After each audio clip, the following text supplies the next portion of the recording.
Welcome. I am Mark Hussey, online instructional coach and English faculty at Front Range Community College, and I want to share why I think open pedagogy provides a powerful response to AI. Thanks to Novak, learning designer at Front Range, for her guidance and direction in this presentation. These slides are all Creative Commons licensed, so you can access, use, and benefit from them. It contains links, examples, and resources that you're welcome to access. Just reach out to Kay and I, and we'd love to talk and share our work. Open pedagogy is an approach to teaching made possible by the 5 Rs from OER. But open pedagogy goes a step further by asking what happens when we equip students with the autonomy and skills needed to create, license, and retain ownership of their own educational materials. And in my experience, open pedagogy empowers students to thrive in an AI-dominated world. But first, a definition. Open pedagogy refers to teaching and learning practices where openness is enacted within all aspects of instructional practice, from the design of outcomes to the selection of teaching resources, to the planning of the activities and the assessment. So I'm going to walk through my own English composition course where I did my best to apply openness to all aspects of course design, my learning outcomes, my course policies, the content, and even the activities and assessments. Now, why AI? AI is going to have a huge impact on every aspect of teaching and learning. With content, basically AI is rendering a lot of our textbooks and teaching materials obsolete.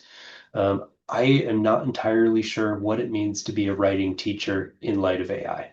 Think for a minute about how AI is going to affect the professional practice of your teaching materials in the real world.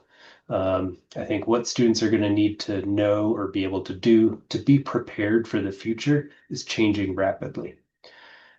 AI impacts ownership. So who owns the writing prompts that students put into AI? Who has owned and profited from textbooks this whole time? Who decides on the content of course materials? And if we want to begin liberating or extricating ourselves from the ownership of large companies, we need to take greater control for producing and licensing our own educational materials and for teaching students how to do this.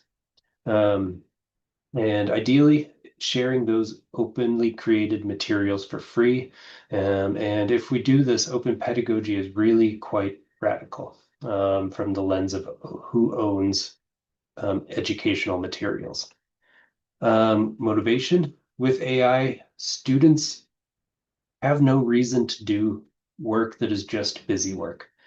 If we can't find a way to foster intrinsic motivation, students will use AI to do their work for them in a non-beneficial sort of way.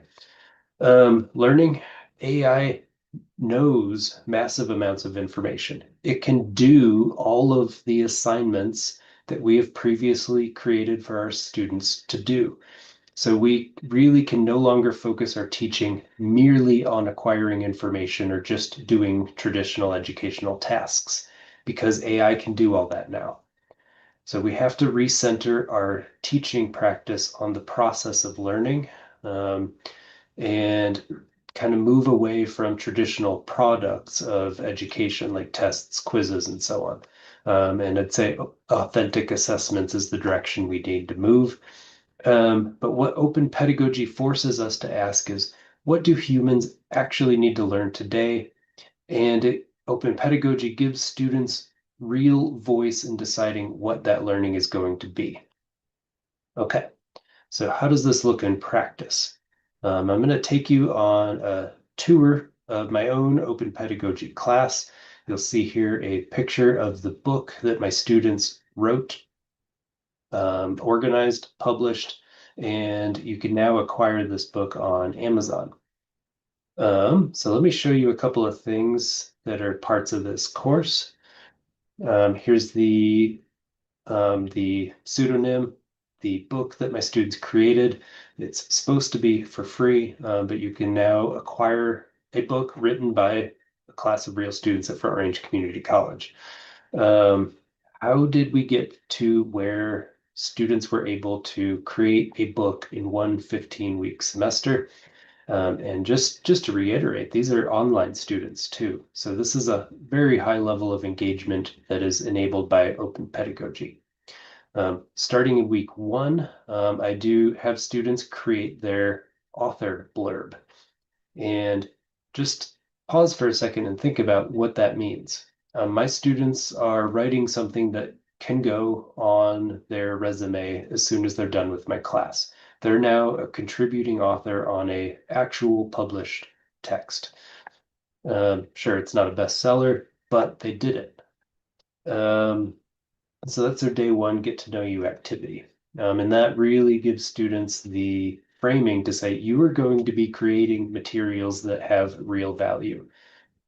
Now, I created a book of arguments because I think producing a written work for a real audience matters for composition, but open pedagogy can be applied towards creating textbooks and course content that are researched and written by students. And this is a powerful way of students creating new content that adapts to changes caused by AI. So my first approach was having students write a book about arguing in the age of AI. I moved to having them write actual arguments later on. How do I support this work and get it all organized? I use collaborative Google document activities where I change the share settings so that all students have editorial access to these course materials. This includes my course outcomes. So I set it up so I describe what the outcomes are. I give students step-by-step directions because they do need scaffolding in this type of approach. And I share what we're supposed to learn according to the state of Colorado. This is my interpretation of it.